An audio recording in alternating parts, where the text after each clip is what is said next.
નમસ્કાર મિત્રો. જ્યારે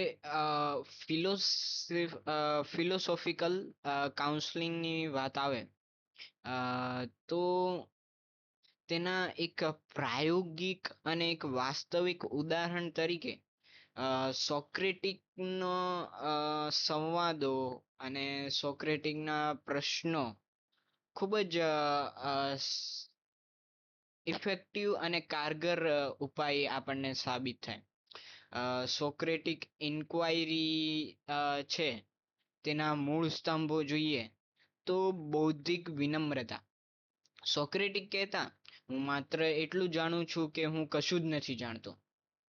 એટલે પ્રશ્ન પૂછવાની શરૂઆત ત્યાંથી થાય છે જ્યારે આપણે પૂર્વગ્રહયુક્ત માન્યતાઓને છોડીએ ત્યારે આપણે પ્રશ્ન પૂછી શકીએ. એક કાઉન્સલર તરીકે આ એક પાસાને ધ્યાનમાં લેવો ખૂબ જ આમ મહત્વનો છે. પછી તાર્કિક શૃંખલાની વાત કરીએ તો એક પ્રશ્નમાંથી બીજો પ્રશ્ન, બીજામાંથી ત્રીજો. આ પ્રક્રિયા ત્યાં સુધી ચાલે જ્યાં મૂળ સત્ય ના મળી જાય. જ્યારે આપણે કોઈ પણ ક્લાયન્ટનું કાઉન્સલિંગ કરતા હોઈએ ત્યારે તેને પ્રશ્ન પૂછીએ છીએ અને તેના જવાબથી હજી આપણને અસંતોષ નથી થતો, તો તેના જવાબમાંથી અથવા આપણા પ્રશ્નને કંઈક અલગ રીતે અથવા તેના જવાબમાંથી આપણે પ્રશ્ન બનાવીને પૂછીએ ને, તો આપણે તેના અંતિમ સત્ય સુધી પહોંચી શકીએ. જેનાથી વિરોધાભાસની જે શોધ છે, જો આપણી કોઈ ખોટી માન્યતા હોય તો પ્રશ્નો દ્વારા તમે પોતે જ તમારા વિધાનમાં વિરોધાભાસ શોધી કાઢશો. એટલે આ વિરોધાભાસ આપણે શોધી શકીએ. તો સોક્રેટિકના આ પ્રશ્નોના આટલા આધાર સ્તંભ હતા. તો તમને ક્યાંક પ્રશ્ન થતો હશે કે એમના પ્રશ્નોના પ્રકારો કેવા હતા અથવા કઈ રીતના પ્રશ્નો હતા. તો પહેલો એમનો પ્રકાર હતો ક્લેરિફિકેશનનો, સ્પષ્ટીકરણ માટેના પ્રશ્નો. તેમાં આપણે ઉદાહરણ જોઈએ તો તમે જ્યારે સફળ એટલે કોઈક કાઉન્સલિંગ થતું હોય અને સફળતાની વાત નીકળતી હોય તો સોક્રેટિસ પૂછતા કે તમે જ્યારે સફળતા શબ્દ વાપરો છો ત્યારે તમારો અર્થ શું છે, એટલે તમે સફળતાને કયા નજરથી જુઓ છો. પછી બીજો એ સ્પષ્ટીકરણ માટેનો કે શું તમે આ વાતને ઉદાહરણ સાથે સમજાવી શકો. તો આપણને ક્લેરિટી મળે કે તેમનો પોઈન્ટ ઓફ વ્યૂ શું છે. તો આ એમના પ્રશ્નોનો પહેલો પ્રકાર હતો.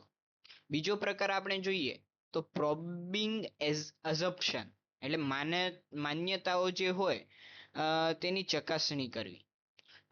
જેમ કે એમાં ઉદાહરણ જોઈએ તો તમે એવું કેવી રીતે માની લીધું કે આવું જ થશે. તો આ ચકાસણી એમના માન્યતા છે તેની ચકાસણી આપણે કરવી. પછી તમારી આ વાતની પાછળનો પાયો શું. જો હવામાં બોલતા હશે તો જવાબ નહીં નીકળે, અથવા કંઈ આડાવળી ગોળ ગોળ ફેરવી લેશે વાતને. તો એ રીતના આપણે માન્યતાઓની ચકાસણી કરવી એક સૌથી સારો અને એક સોક્રેટિસના પ્રશ્નોનો એક મહત્વનો પ્રકાર છે. પછી પુરાવા અને તર્કની તપાસ, આ એમનો ત્રીજો પ્રકાર છે પ્રશ્નોનો, કે એવિડન્સ એન્ડ રીઝનિંગ. આ વાતને સાબિત કરવા માટે તમારી પાસે કયા પુરાવા છે, અથવા શું તમે આ તર્કને દરેક પરિસ્થિતિમાં લાગુ પાડી શકો. તો આ રીતના પ્રશ્નોથી આપણે ક્લાયન્ટના મનોસ્થિતિને, તેના મનમાં ચાલતા પ્રશ્નોને ખૂબ નજીકથી જાણી શકીએ. ક્લાયન્ટને એકદમ આમ નજીકથી જોઈ શકીએ. તો આવા એમના 3 પ્રકાર જોયા. હવે ચોથો પ્રકાર જોઈએ, પરિણામ અને અસરોની તપાસ, ઇમ્પ્લિકેશન્સ એન્ડ કોન્સિક્વન્સ. જો તમારી આ વાત માની લેવામાં આવે તો ભવિષ્યમાં તેની શું અસર થશે, આ વિચારનું અંતિમ પરિણામ શું હોઈ શકે.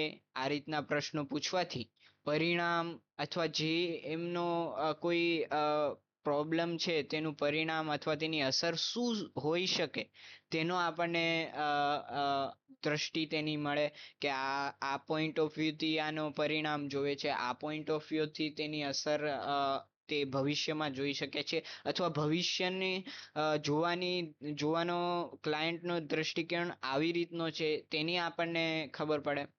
પછી પાંચમો છે દ્રષ્ટિકોણની બદલાવ, અલ્ટરનેટિવ પર્સ્પેક્ટિવ. દ્રષ્ટિકોણમાં બદલાવ. કોઈ બીજી વ્યક્તિ આ જ સમસ્યાને કઈ રીતે જોશે? શું આનો કોઈ બીજો સકારાત્મક પક્ષ હોઈ શકે? આ પ્રશ્ન સીધા ક્લાયન્ટને ના પૂછી શકાય. આ પ્રશ્નને આપણે જાતે નોટ ડાઉન કરવા પડે અથવા કોઈ પણ રીતે આપણે તેને આપણે એનાલિસિસ કરીને આપણે આમાં જોઈ શકીએ. પણ કોઈ બીજી વ્યક્તિને આ જ સમસ્યામાં કઈ રીતે જોશું? જો કદાચ આ પ્રશ્ન કદાચ બહુ અટપટો છે, કેમ કે આ તાર્કિક રીતે પૂછવો, આપણે ભલે ફિલોસોફિકલ કાઉન્સેલિંગ કરતા હોય પણ સામેવાળાની ક્ષમતા જોઈને પછી આ બધા પ્રશ્ન પૂછી શકાય. તો આ રીતનો એક જ્યારે ફિલોસોફિકલ કાઉન્સેલિંગની વાત આવે ને, તત્વચિંતક પરામર્શની, ત્યારે આ રીતના સોક્રેટિસ એક મહત્વનો ભાગ ભજવી જાય છે અને ખૂબ જ આપણને સારું એવું તેમાં ઉદાહરણ આપી જાય છે અને સારું એવું દ્રષ્ટિકોણ આપી જાય છે પ્રશ્ન પૂછવાનો. તો આ રીતના કાઉન્સેલિંગ માટે આ રીતના પણ પ્રશ્નો પૂછી શકાય તેવો નવો દ્રષ્ટિકોણ આજે આપણે જોયો. તો આવા વિડીયો જોવા માટે મારી ચેનલને સબસ્ક્રાઇબ કરજો. અને તમારો શું વિચાર છે ફિલોસોફિકલ કાઉન્સેલિંગ પર? તમે શું વિચારો છો તેનો અભિપ્રાય તમે કમેન્ટમાં જરૂર આપી શકો. અને મારો વિડીયો પસંદ આવ્યો તો લાઈક કરજો અને તમારો ખૂબ ખૂબ આભાર. ધન્યવાદ.